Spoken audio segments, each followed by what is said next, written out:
This is Mike Merlin Means, and this is another episode of Talking Shit with Merlin. And yes, folks, my camera still sucks. Get over it. We'll fix it one day. I got a hack I'm going to try. With me tonight is... Oh, Donny Winter, hello. And the first thing I want to say to you on this show is congratulations, my friend. Oh, thank you for what? Your engagement.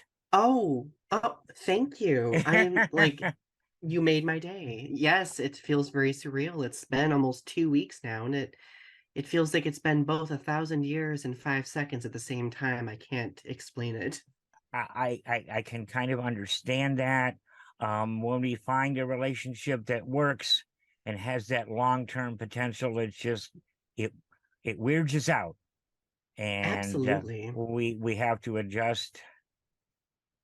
I can't even explain how we adjust, but we adjust to it. But I wanted to start this off with congratulations. I have not had the opportunity to meet Britain. It is Britain, right? I'm pronouncing it Yes, that correctly. is correct. But I haven't seen a picture of you two that in which you have not looked epically happy, Oh, thank happier than you. I've seen you since I've known you. So And this is a... we've known each other a long time. Like you remember the college Donnie who was constantly experiencing dating woes Yeah. and was always depressed about everything. So Uh-huh. that's been how many years? 15 years at this point? Thereabouts. Thereabouts. Wow. Yeah. But I wanted to get in there because I just want to let you know how happy I am for you. That means a lot to me. Thank you. So what else? Not that this is not an amazing thing in and of itself, but what else is happening? Oh, well, we just bought a new house, and basically we've spent like the last 3 or 4 months furnishing it, getting things together. I am preparing myself to garden for the season. Yay. I am I'm thinking about starting a new poetry project, but I've not gotten to that point yet. Poetry is what I do for a living, everyone who's listening. And I've done 3 books, and I'm contemplating a fourth, but it's going to be a while. It's going to be a while. Other than that, I've just been trying to relax and enjoy some free time, which I don't often get to do. Yeah. The school season has wound up, or is that done now for right now? Yes, the school season's done. I still have like some things to do over the summertime. Being in higher education, we have like committee service and things like that we have to do for the Mm-hmm. college. But like class related stuff, that's mostly done now, which thankfully frees up some creative space for me as well. Mm-hmm. Because obviously work does require bandwidth, Oh right? yeah. And sometimes it requires so much bandwidth that you don't always have bandwidth for other things. Thankfully, I've been trying to maintain some of my creative outlets. I do YouTube as well, which you know. Mm-hmm. I have 2 podcasts that I do on YouTube. So both, I mean, it's time consuming, but it's also very rewarding, and I love it very much. And yours takes a bit of prep. I would say a bit. Like, I mean, it does take some preparation. Um, but once I like really like I always plan ahead. Like, so when I plan ahead like months in advance, like it allows me to kind of space things out. Mm-hmm. Because I sometimes have people ask me like, Donnie, how do you manage a podcast? Like, I don't get it. Like how do you have the bandwidth for it? And the truth is, before you even begin it, you have to ideally try to lay it out to the best of your ability. That way you have a vision for it. I call it one of my long form creative projects, because like some Okay. creative projects are small and fleeting. However, others like podcasts lasting over 100 episodes, long form creative Mm. outlets. So So while we're on that, let's plug them. What are your podcasts? How do we find them? oh, thank you for the plug opportunity. My the first podcast is Restitching the Tapestry. It's a podcast that my friend Ari Whipple and I created in June 2020. Because obviously we were in the middle of the pandemic, there was a lot of things happening in the world, and we decided to start this podcast to great commentary about current events, pop culture, and art, and kind of like talk about ways we can, make things better in small ways, let's just say. Okay. It's been we're on season 4 of the show right now, so we're firmly into the hundreds of Mhm. episodes, and I've really enjoyed it. My friend Ari, I've known since college, so it's also been a bonding experience for us because they've been very inspirational to me, because had it not been for them, I wouldn't have even wanted to do YouTube in college in the first place. So Mhm. now my second podcast is a little nerdy, so bear A with me. little nerdy. Who'd have a thought? little a little nerdy. It's called Growing Up with Godzilla. I love Godzilla as a character, have been a fan of the character for a very, very long time. And I wanted to create a show where I talked with individuals in the Godzilla fandom, like artists, writers, all sorts of different people, about how they've grown with the character and the franchise since they first became a fan, wherever that was in their life. And it's resulted in some really cool conversations about like survival, belonging, making a difference in the world. And I think it kind of it destigmatizes this thing that people have when it comes to being a fan of something. Like I don't know about you, but I always have people tell me, Donnie, when are you going to grow out of that? When are you going Yeah, to grow up, Donnie? I've And got a couple of those. Yeah. absolutely. And I think being able to have these conversations to explain the significance of these characters and what they have done in our histories, right? Like that's significant, that matters. And a lot of people just don't think about that when they are being, you know, judgy toward Yeah. others. But yes, those are my two podcasts, and you can find them both on my YouTube channel, Donny Winter. Um, just Donny and Winter. Cool. See, that's one of the things I like about now. I've done a number of interview shows when Merlin Public Media was a little bigger than it is now, but this show, it's kind of simple. Hey man, want to talk some shit? Okay, let's do it. I mean, there's no planning, there's no direction, there's no anticipation of anything. It just kind of whatever happens. I've been told by more than one person that the show seems like they're eavesdropping on a private conversation. And I went, oh my God, that's beautiful. What more can you Love that. ask? No, I Yeah. absolutely love that. I think that's great. But you're Um, so seasoned at this. oh, Like I don't know about that. but you've been working like in radio shows for years and online shows for years. Like that's how we met Well, actually, yeah, right? but I was never in front of the microphone.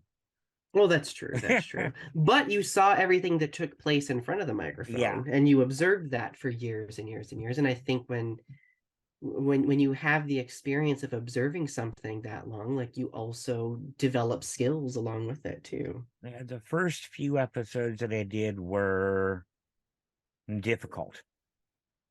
And I just by the end I was totally wrung out and like ready for a 3 day nap, and Yeah. and now it's like, okay, let's do a show. I'm ready. Do I have my oxygen? Do I have my vape? Okay, I'm ready. Well, you have to work with your bandwidth, right? Like we all have like a certain amount of bandwidth that we can dedicate to something. And there are like I've had episodes of Restitching the Tapestry that have been very depleting. Like if we talked about like a very deep, layered, like social topic, like yeah, like it can be very personal, it can be very taxing. And I've had instances where I've had to recover for a couple of days too. So no, I totally get that. And I think that it's important to know, when to allow yourself that rest, but also like I think it's also important to grab the reins when you're ready to create something new, right? Yeah, and like I said, this is fun. I mean, I'm enjoying it. And we'll see where it goes. And I'm scheduled to end of June, so I think I'm doing okay. Wow, that's pretty good actually. Being And scheduled out to the end of June. I'm not.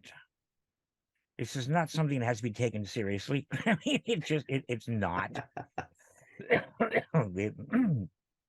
We take It's things so seriously in life all the time anyway, right? I have a problem with that personally, is taking some things too seriously and Me too. I think it's human.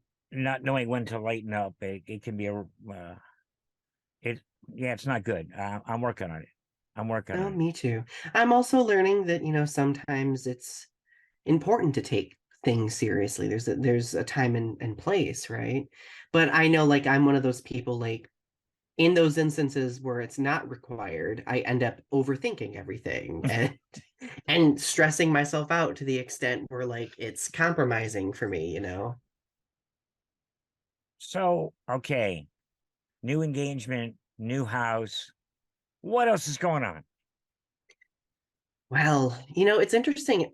It's gonna be very odd to describe this, but and I was just talking to a friend the other day about this as well. What do you do when you get to a point in your life where you've checked off most of the boxes that you had? Wow. Yeah. And for me, I'm kind of at this place. P.S. I have the help of a therapist unpacking this, thankfully. Um, but I'm at this place in my life where I'm realizing that I've checked off so many of these boxes that I've had since childhood, and I've had the privilege of being able to do so because not everybody does. Now, I'm learning the skills with regard to how I can create new boxes to check off, new goals for myself, Okay. that are on the level of dreams that I've had. Like I've had a number of dreams that I've fulfilled. I've become a teacher, which I enjoy very much. I am a published poet, which I've been wanting since I was a teenager. I have a stable relationship. I have a house. I never thought I was especially going to get the latter two because, um, but like it's been an interesting headspace to be in because I kind of had an existential crisis for a while where I I've always had like my future very plotted. Like I always had like this vision in my mind of what I wanted, and I would get there. It may not be like the original image I intended, right? But it's still something. But of course, at this point in my life, it's kind of nebulous. It's like, what is on the horizon? I don't know. And because I don't have control over it, that made me panic. But Okay. thankfully, I've learned that it's okay to not know. It's okay to not have boxes to check off. I'm a little obsessive if you've not gathered that. Oh Um, no. what? Not at all. But no, it's interesting though.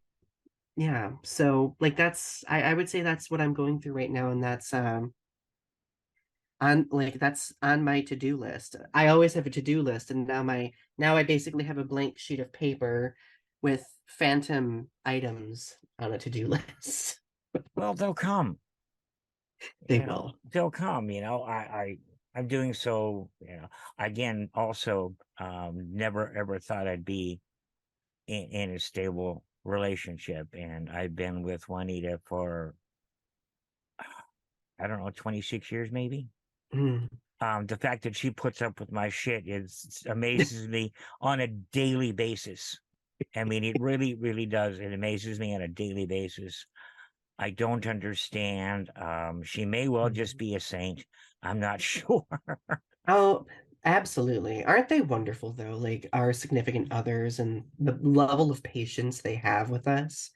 Like I'm always mentioning to Britt, probably much to his annoyance, that like, thank you for being so patient with me. Oh my God.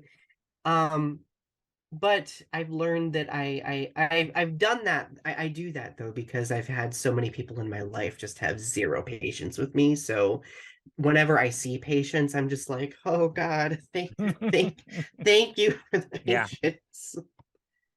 Um, Not to be dramatic, but No. So let's move to part of the Donny Winter I first met, and that would be the activist Donny Winter. Yes. What W- about him? Everything. What's he doing now? What's that one of you doing these days?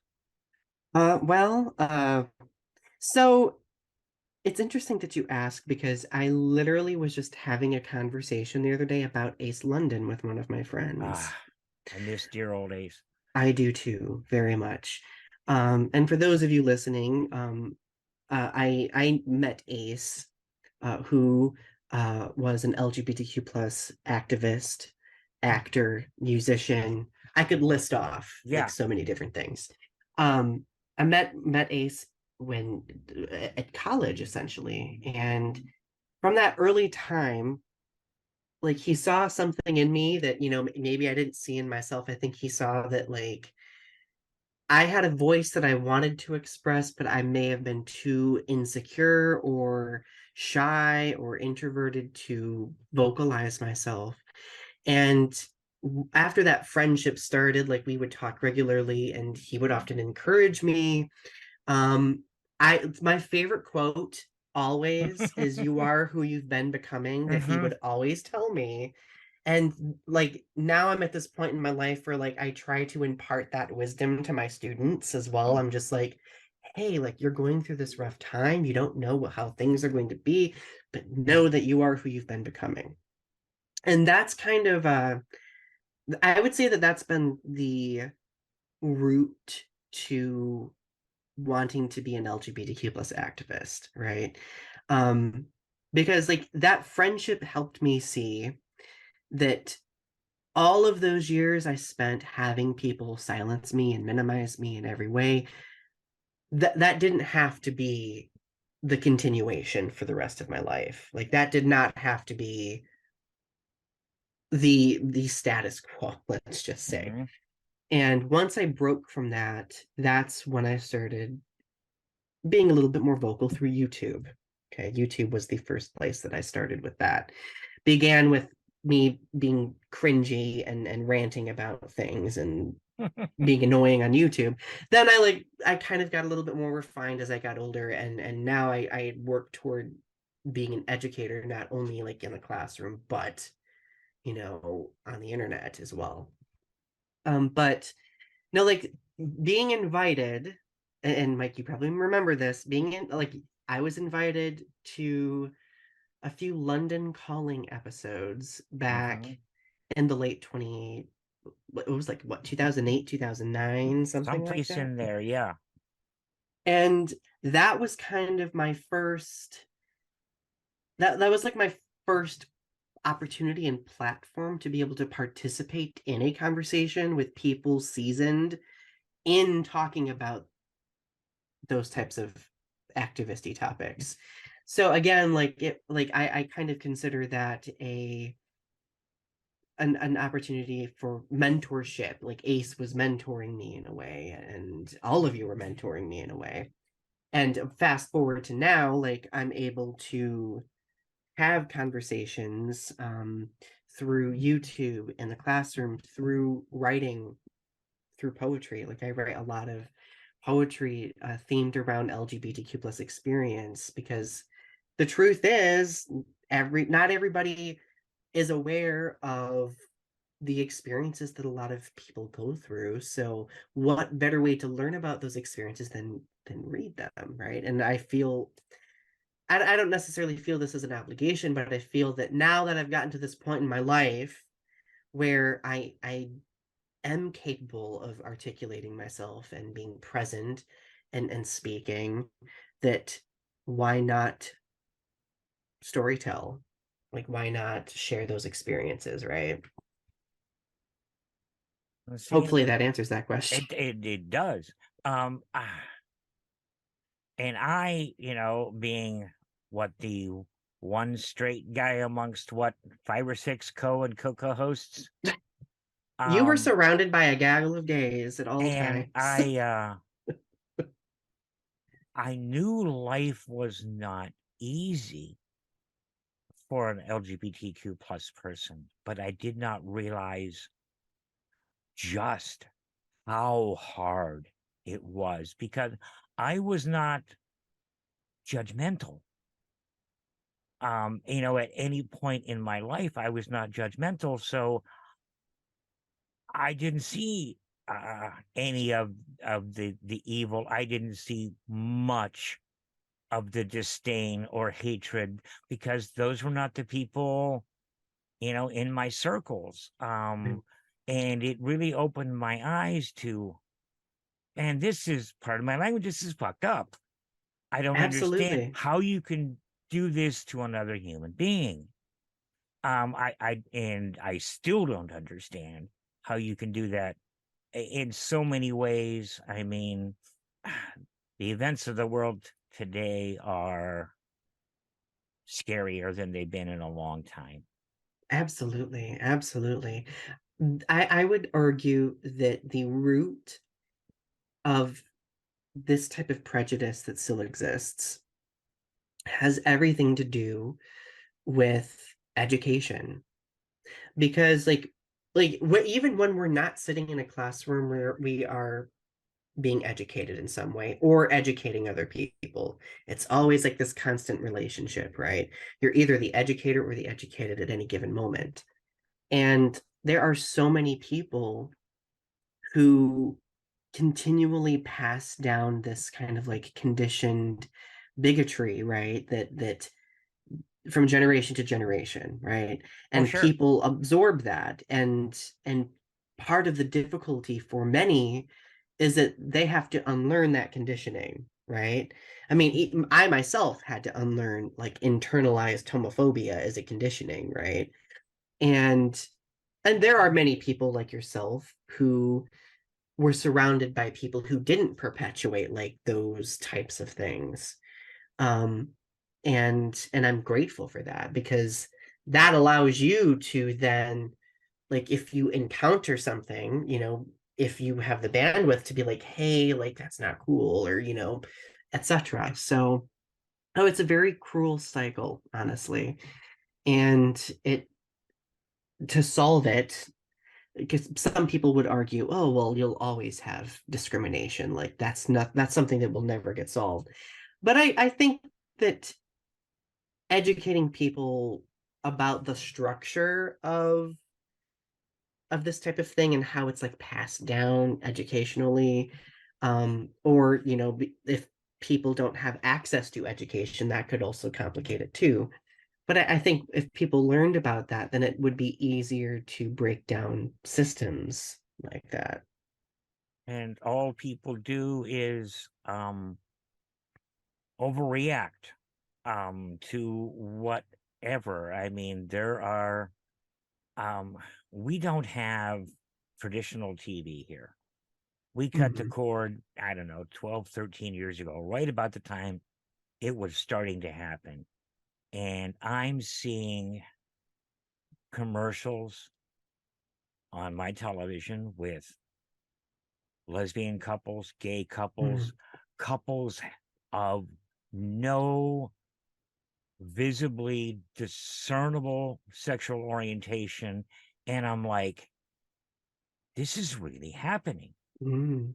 I'm actually seeing this. And then I'm the same time, the back of your mind, you're going, there's a group of people out there that are just going to like seriously shit themselves the minute they see this commercial. I No, mean, absolutely, absolutely.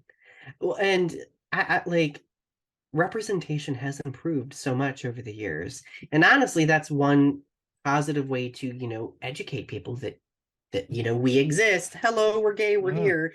Um, is through representation, and it's such a simple way of doing it too, right? So not only is it benefiting those of us in the community by seeing ourselves represented in different ways in the world, but it's also benefiting those people who may have never seen, an LGBTQ plus person. I actually had a conversation probably about a month ago, um, where I can't remember if this was a student or something, but like they were like, "You're the first gay person I've ever met." And I was really worried at first. And I was just like, okay, why? Like, why were you so worried at first? And they were like, well, like, I just heard from my family for so long that, gay people were horrible and etc. And I was like, well, what do you think now? Like, what's your perspective now? And they were like, I don't think LGBTQ plus people are horrible at all, right? But like, even just us existing, like every day we're representation, whether or not we want to be, Hmm. because people are looking at what we do, right? That's, I guess, to circle back to talking about being an activist, that's something that I kind of have internalized in my mind, like, because like as an activist, like representation is very important to me. Like I always tell myself, like, Donnie, no matter where you go, your representation, right? Like you are mobile representation, and you may not know who's watching or who's looking, but that could potentially benefit someone, someday. You never know. So Wow, that's kind of a living under the microscope kind of thing. That's intense. That would be yeah, that'd be very trying, almost taxing. it can be, and I've one thing I've had to learn is I've had to learn how to pull myself away from that expectation, right? Like, yeah, like I am very passionate about representation, but I can't expect myself to be the educator at all times, No. right? Oh God, no. Because like that I need to allow myself to replenish, to recharge, right? And like it's been difficult to kind of get to that place where I'm able to do that, but it was a valuable lesson that I had to learn. Yeah. Again, you're showing me things that I had never really quite seen, saw before, and that's I enjoy having my eyes opened to whatever. Same. I feel the It's same way. and do I not judge people? I can't say I don't judge people. Everybody judges people. Oh, I do too. That's a human thing, but what do I judge them on? Behavior. No, I don't absolutely. care. Uh, okay, I'm trying to remember how I used to say that. Um, be who you tell me you are. I like that. And I throw that up against religious people more often than not. If this is who you say you are, then be that. Otherwise, Oh I don't yeah. believe you. And I do that with anybody. I am a whatever. Okay, show me that. Don't, be you if you can. I mean, and like, going through your life, there were times when you couldn't be you. Oh, absolutely. But if you're able to be you, be you. Don't be something else. And see, I like whenever I see a person not being themselves, I always pose the question, what is the catalyst causing them to not be who they are? Like, what is it? Like, are they feeling threatened by someone? Are they feeling like they aren't measuring up to the people around them? And I say that because if you look at, like, I mean, social media is so important in today's society, right? Like people use it as a form of connection, communication, expression. And sometimes I'll see people on social media, being a certain way, but then in face to face, you being someone different. I Mhm. myself have done that before, right? Because depending on the space that we're in, we adapt, we shift ourselves.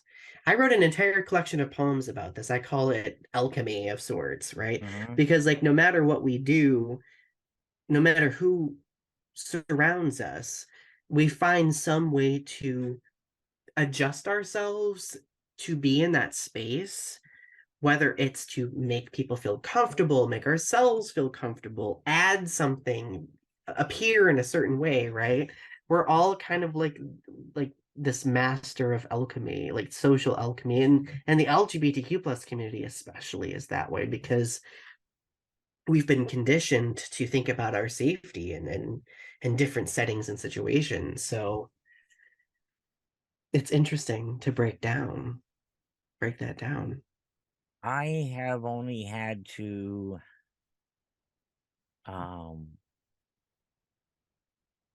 hide my philosophical / religious beliefs, which is easy, I'm assuming, because I just shut my mouth.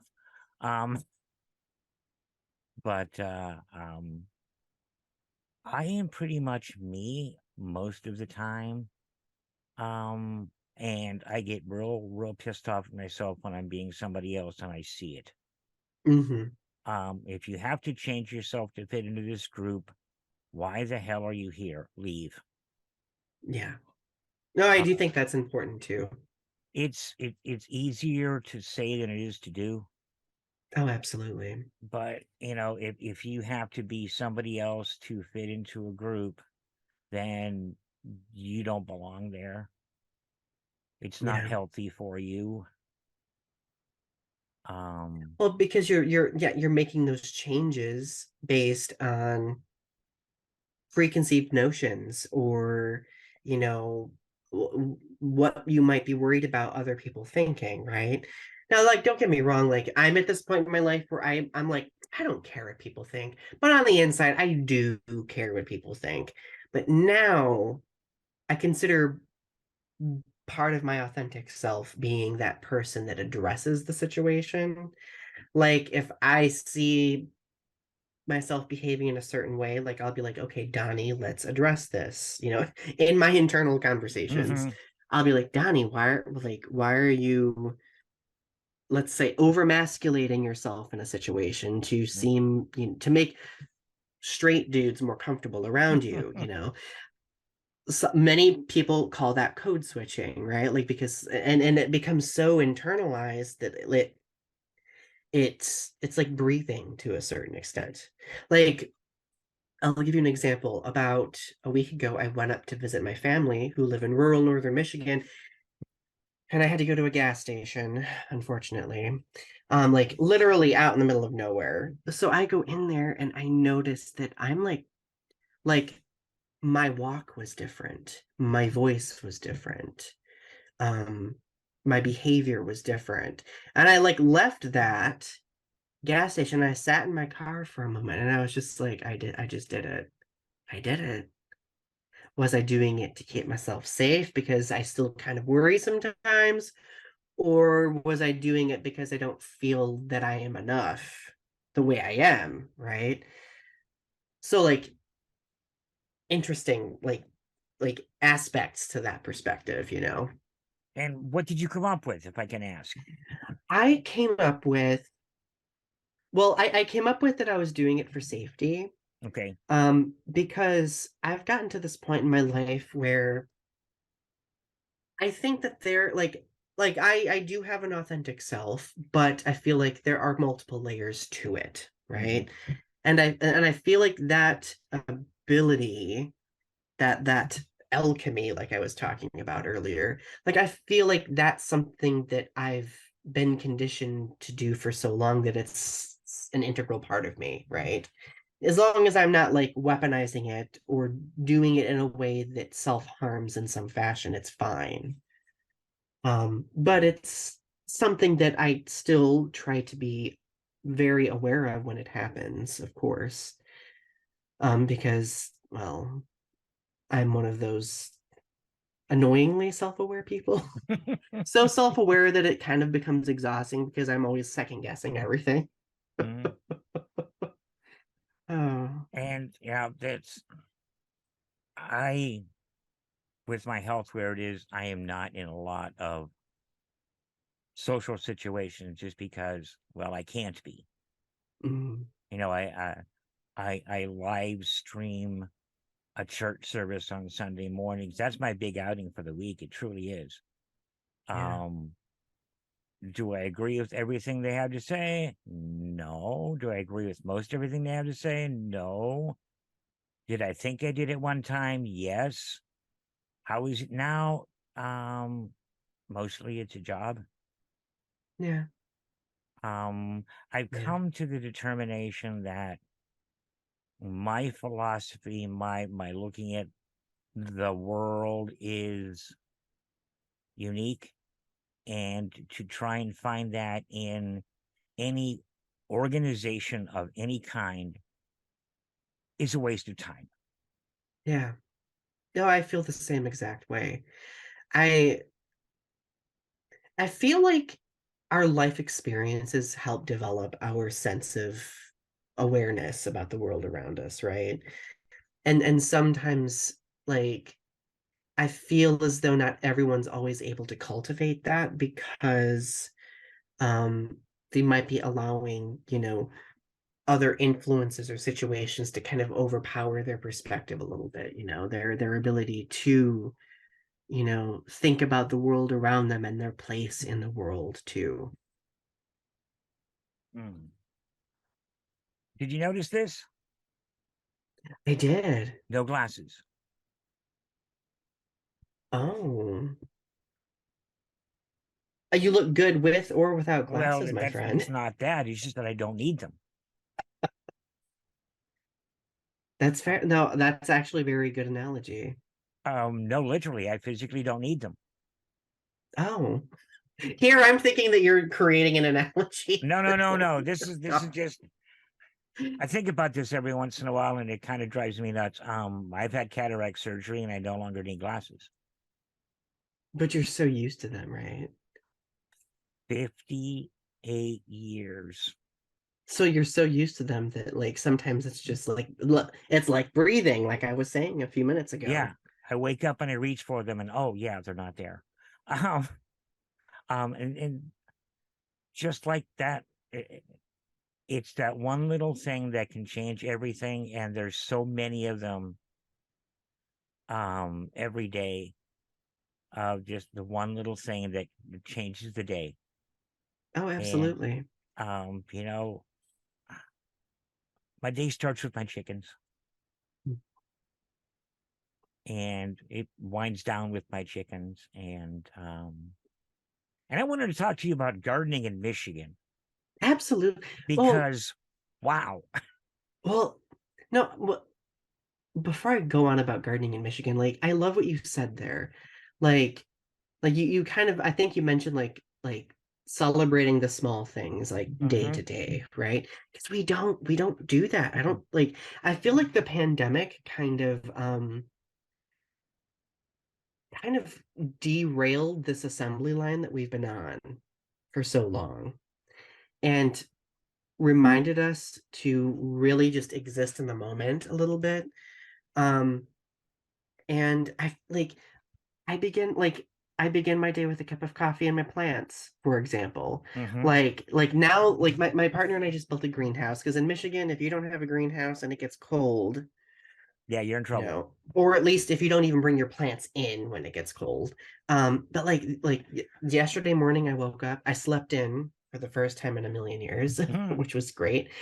I woke up, I got a cup of coffee, and I literally in my pajamas went out to the greenhouse and just stood there sipping and looking at plants Mm. for like 15 minutes. And it was Hmm. completely a meditative moment. Is this your first go around gardening, or? Oh, I've gardened for a long time. I come from a family of gardeners. I feel like genetically we have green running through our DNA. Um, but I I've loved gardening for a long time, and I've always had this. I checked off another box, not to bring it back in full circle to the beginning of this conversation, but I checked off a Not box, intentionally. right?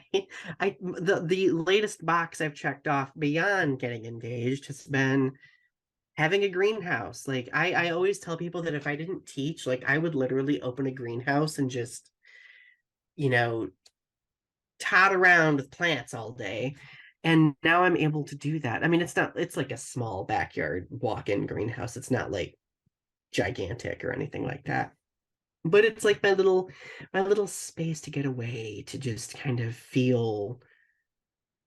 like feel like I'm connected to nature in some way. Mhm. So, but no, I've gardened my whole life. Both of my both of my grandmothers. One grandmother I was very close to. The other grandmother was a bit of abusive person. I loved them both, but they both were drastically different people. But they both loved gardening, and I learned two different perspectives on gardening from both of them. And now I just I have this green thumb that I want to continue to exercise, and now I'm Mhm. able to do that. See, and I never gave gardening a second thought until I met Juanita. I mean, I really didn't. Oh, tell me about that. Well, we met when she was looking for volunteers for a tree planting project in the desert. Well, where does that go to? Gardening. I mean, it's nearing the end of the year for us in our gardening season. Mhm. Once you hit 105 all day, most plants they don't live, they don't grow, they metabolize, they exist. They just Yeah. kind of like, okay, I'm going to try to exist until it's cooler. But no, I never, you know, I grew up in a climate a little similar to yours, at least compared to here. I was in Ohio. Oh Um, yeah. we had a garden one year. My recollection of the garden was you have to weed an entire row before you can go play all summer long. Oh. This is not conducive Oh, to one enjoying gardening. right. So, But yeah, I get that. here, I don't know.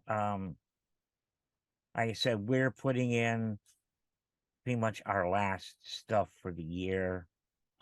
Melons, squash, some beans. Um,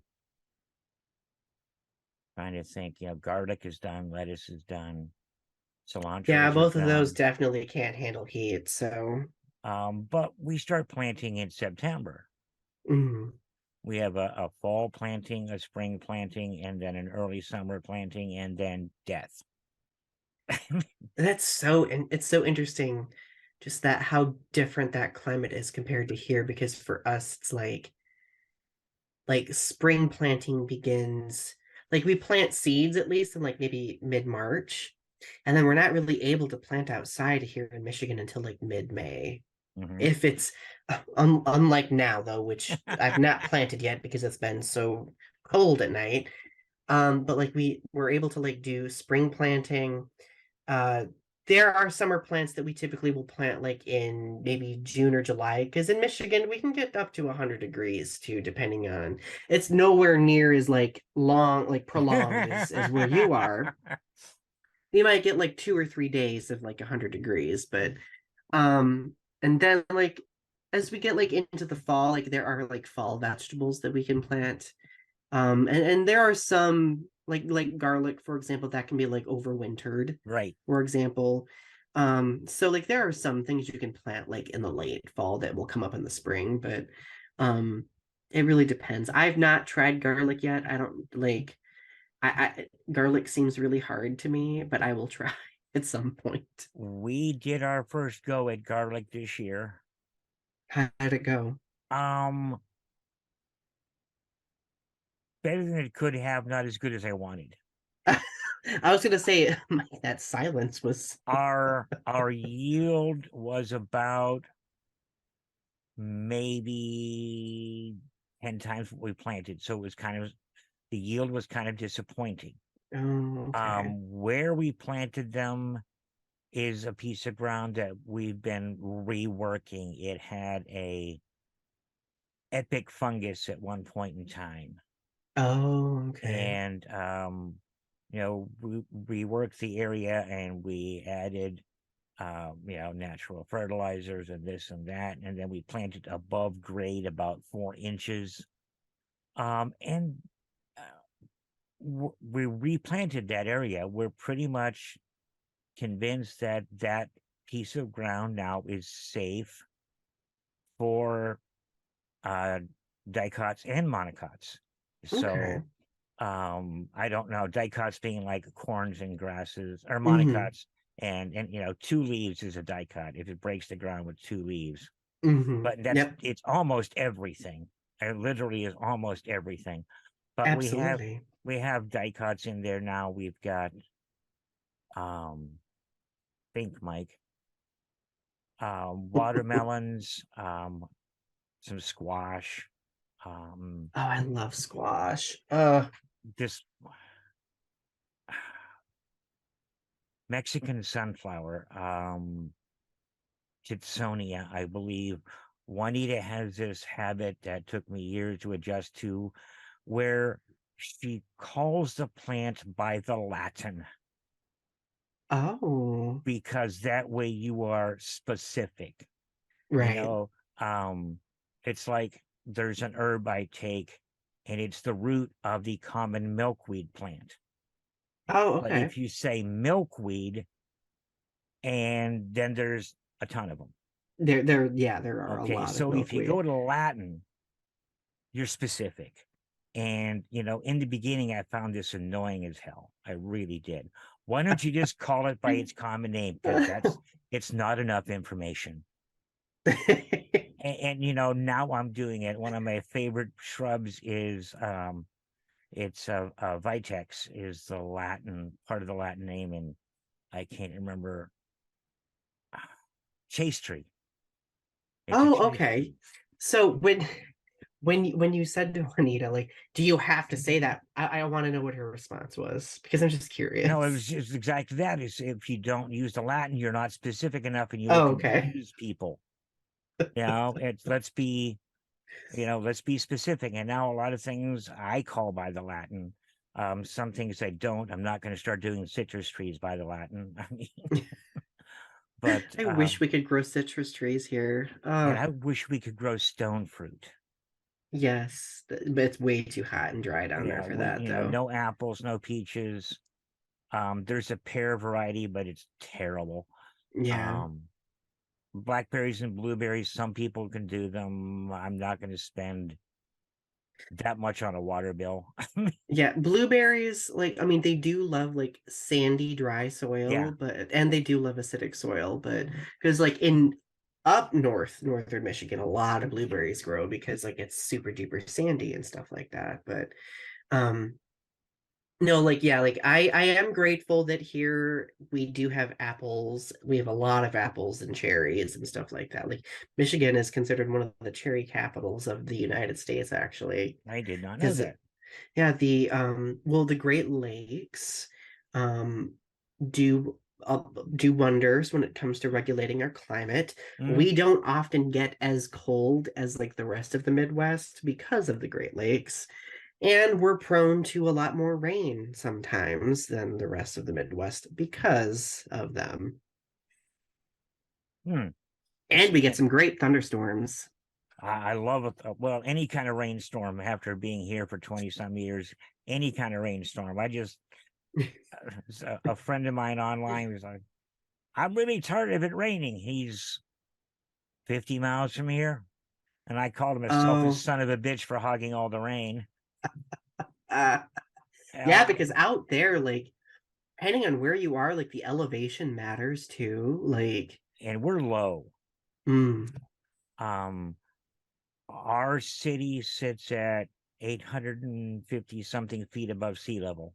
wow, And really our house itself is maybe another 100 foot, maybe not even 100 foot up. We're less than 900, I think, even here. But we're real low. We're interesting. really low. We're, And I think we're about 1,000 feet above sea level here. mm, Um, I can't remember off the top of my head, but I know it's like around that. and we're in a bowl. I mean, we're literally surrounded by mountains. And Interesting. it's there's this thing, and I bitch about it constantly. It's called an urban heat island effect. Okay. The ground holds heat, and it releases it, and it releases Mm, it up in a column. And it's strong enough to make weather patterns move around it. hmm. So by building more houses and paving more roads and this and that, in this bowl, we have decreased our own rainfall dramatically. Oh, yeah. And what's the Interesting. fix? The fix is simple: plant a tree. Absolutely. If everybody in town, half the people in town, planted a tree, in 3 or 4 years, we would have our summer monsoon rains back. Well, and people don't realize that it's such simple things. It's such a simple thing. So speaking of planting trees, so one of my exciting things now that I own a house is being able to do some landscaping. Mm, We just bought 3 trees to plant in our yard that I love very much. We have a Japanese maple, which okay. doesn't get super big. Uh, we planted a magnolia tree because Britt wanted something that flowers and looks Okay. pretty. And I wanted a ginkgo tree. As in Because ginkgo biloba. yeah, Whoa, yeah. nice. And they can grow in Michigan, which surprises me. But like their fan-shaped leaves are so beautiful, and in the fall they turn like this bright saffron color, or not saffron yellow color. Mhm. And I am so excited.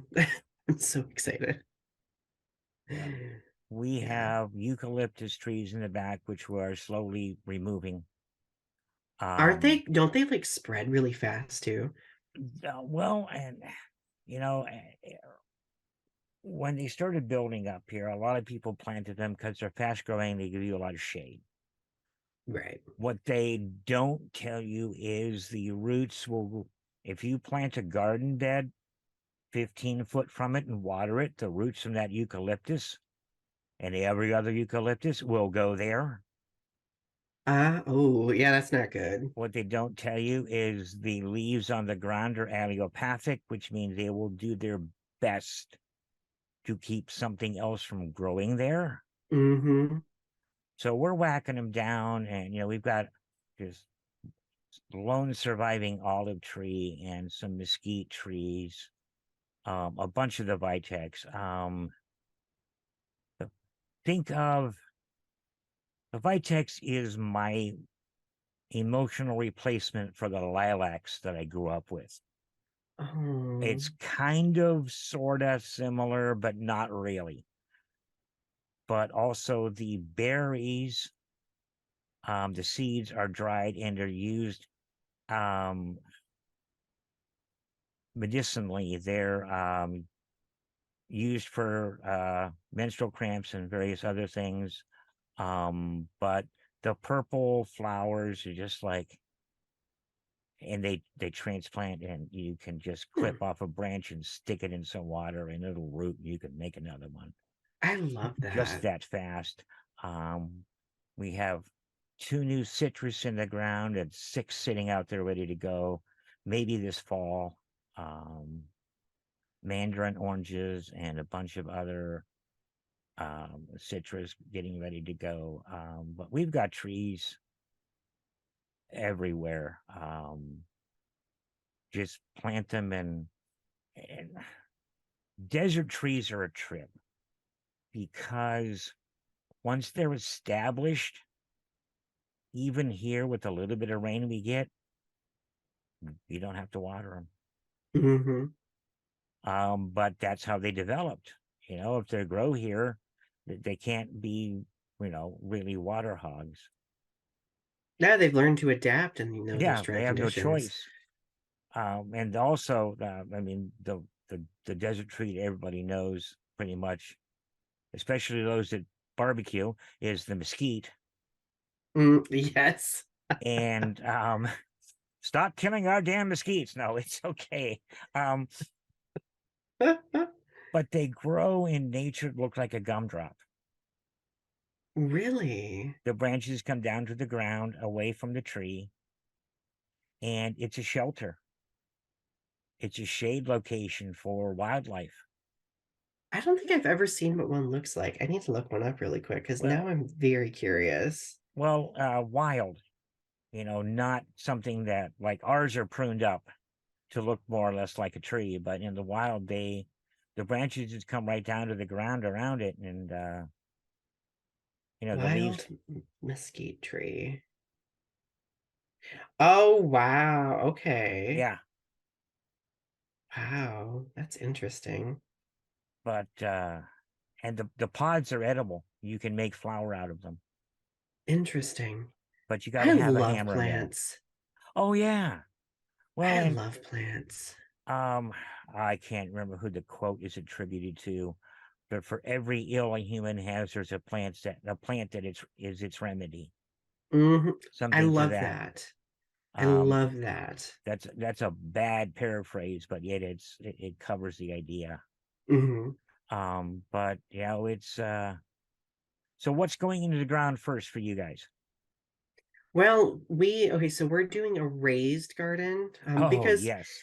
mostly because like we don't have like, I mean, we live in a more suburban area, so we don't have like a lot of like space. Mm-hmm. So we're doing like six raised beds, and the first things that are going in are tomatoes and peppers. Mm-hmm. Um, I, for some reason, forgot that green beans don't grow very well when you start them from seed because it's better to just start them right in the ground.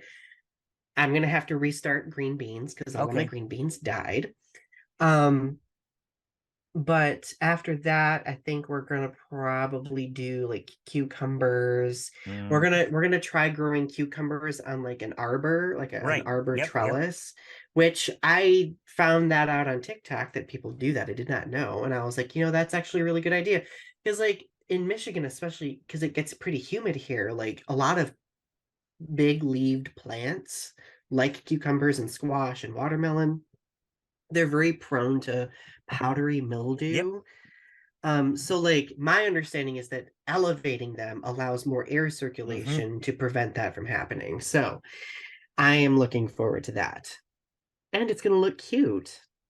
And we do raised beds because we're old.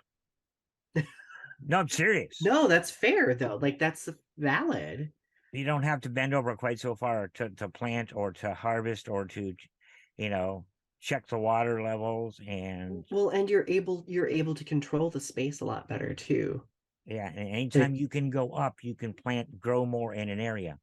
and it's not like you're weeding an entire field of something, right? Right. Like you can make sure that like if you, because I plan on using like some straw as like a top layer, Mm-hmm. to prevent weeds from growing. Because I don't know about you, but I don't have the time nor motivation to do that.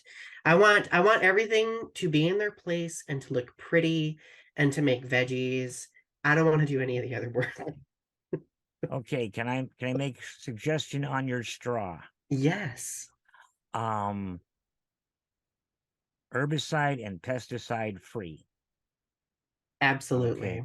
Um, very hard to find here, but a lot of your grains, they're literally sprayed with an herbicide to kill them all at the same time for mass harvest.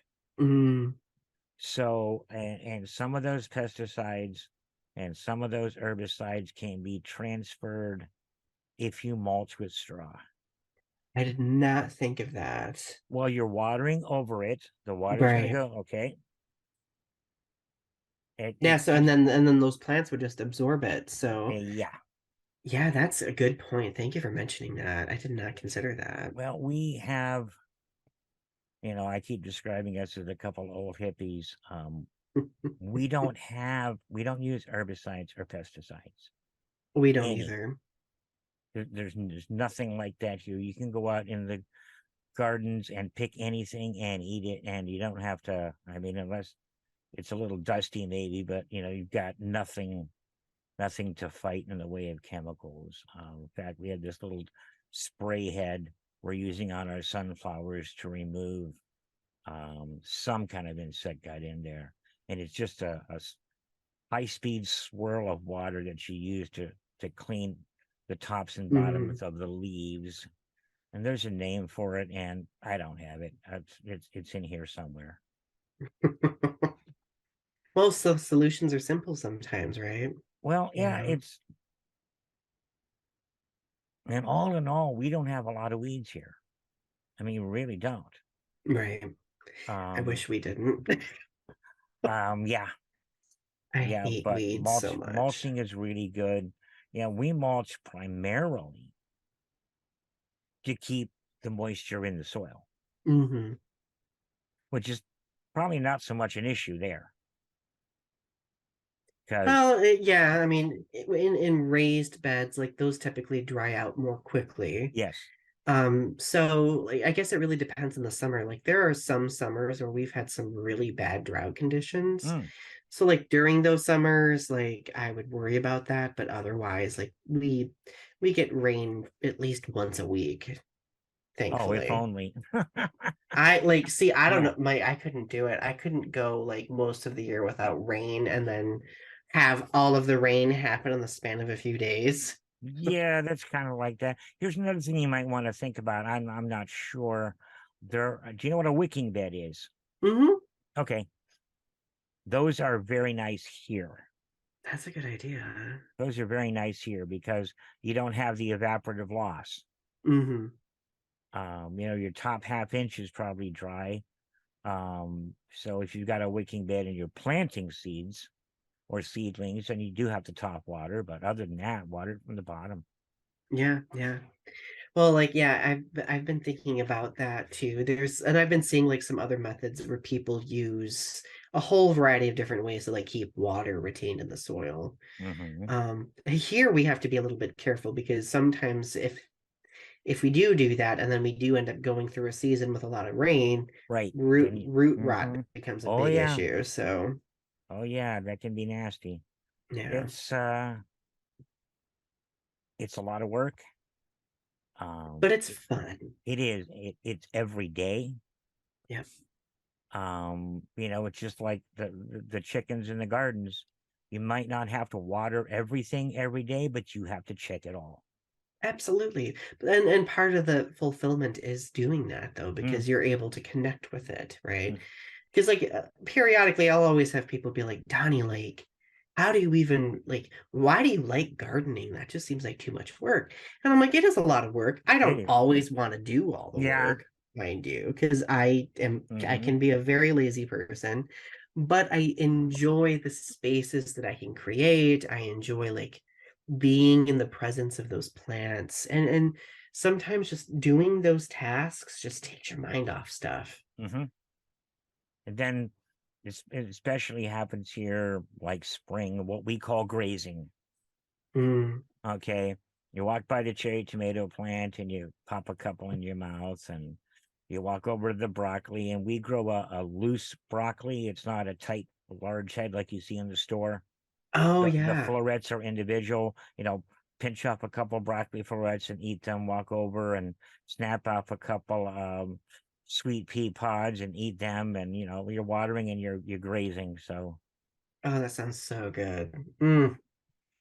well, speaking of, I promised the wife I would help her plant this evening once the sun started going down.